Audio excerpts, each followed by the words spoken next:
I remember when I was 17 and a woman asked me, "Are you saved?" I didn't have any idea what she meant. I was like, saved? What the heck is saved? The best thing I could think through was maybe she means, am I like my grandmother?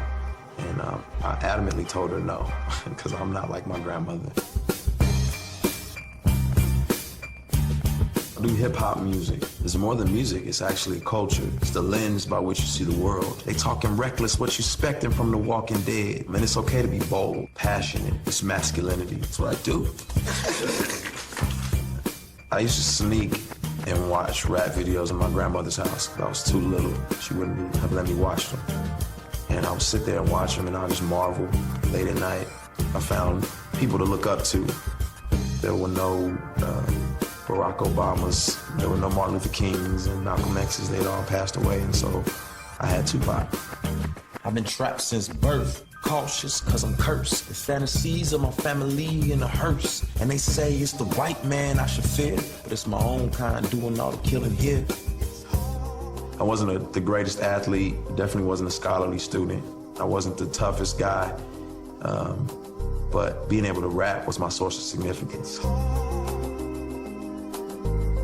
I grew up wrestling with significance because my father and my mother weren't together. Never met my father. He became a drug addict and kind of let his life crumble.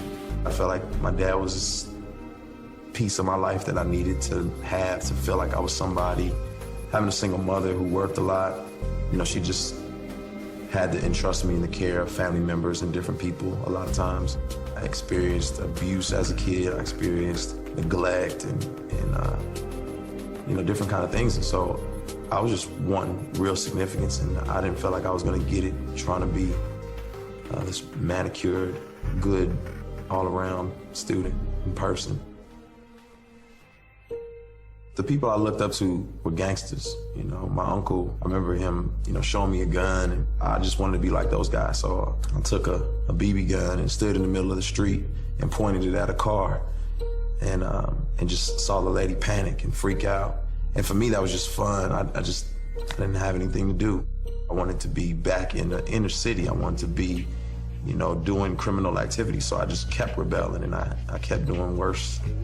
In drugs, 16, fighting all the time. Got arrested in high school for stealing. He was just like, man, what are you gonna do with your life? Got put on a gang list. I remember thinking like, man, I guess I'm supposed to care. Went from drugs to drinking to I'm a wreck, partying to I don't fit anywhere. I'm just this misfit of a person. My mother was like, you just need to read your Bible. And I remember ripping the pages out of the Bible and throwing it on the floor. And I said, I don't want this Bible. I just couldn't wrap my hands around this being true, this being real. My grandmother was a Christian. You know, I would have to go to church with her. It was like older people, it was old people. So for me, church wasn't about God, and church was for them. It wasn't for me. It's probably not real, probably just something people use as a crutch. I think as the emptiness started to get more profound, when I had to drink more, smoke more, find another woman, I was really, really, really in a dark place. 5:46 in the morning, tossing and turning, chest burning. Sermons in my head keep reoccurring. Having visions in my head of a kid crying at the feet of the Father for all the wrong things that he did. Now I'm sweating in my sheets, can't sleep cause my mind keep telling me I'm 6 feet deep. Don't remind me, even though I'm still alive, I can't tell. The way I'm living my life, I feel I'm going to hell.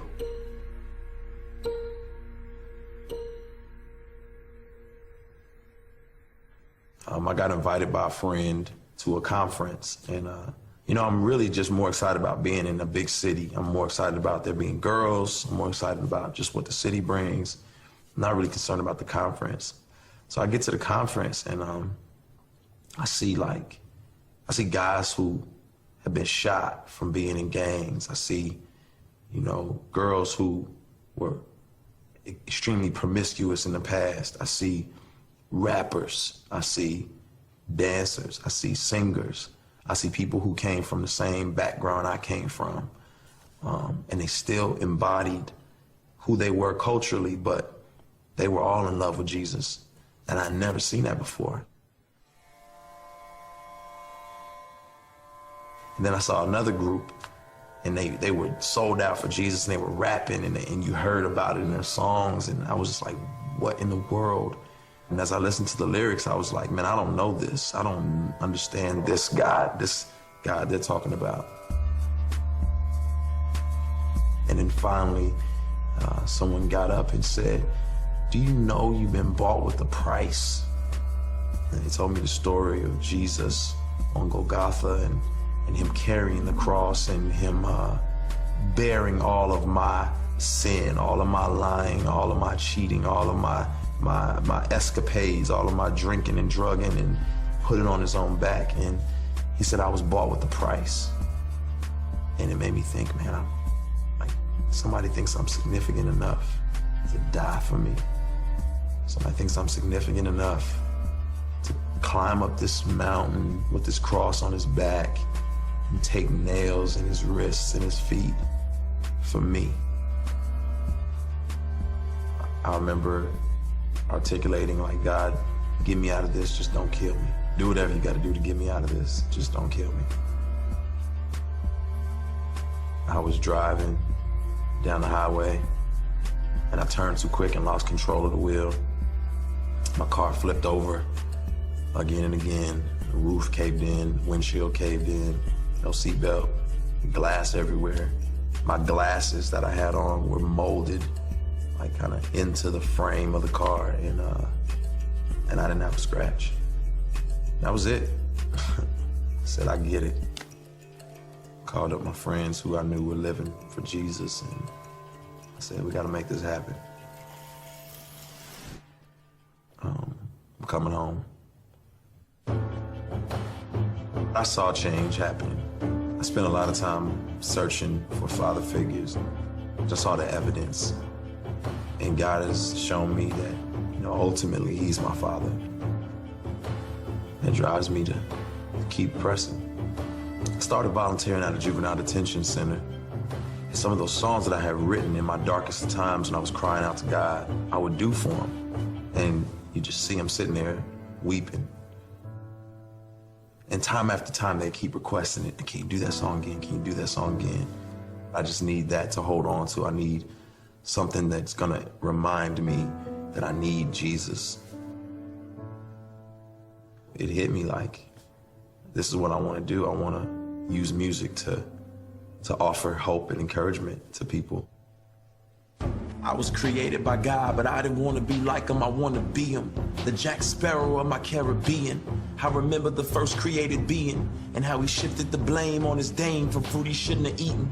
And now look at us all out of Eden, wearing designer fig leaves by Louis Vuitton, make-believing. But God sees through my foolish pride, and that I'm weak like Adam, another victim of Lucifer's lies. But then in steps Jesus. All men were created to lead, but we needed somebody to lead us. More than a teacher, but somebody to buy us back from the darkness. You could say He redeemed us.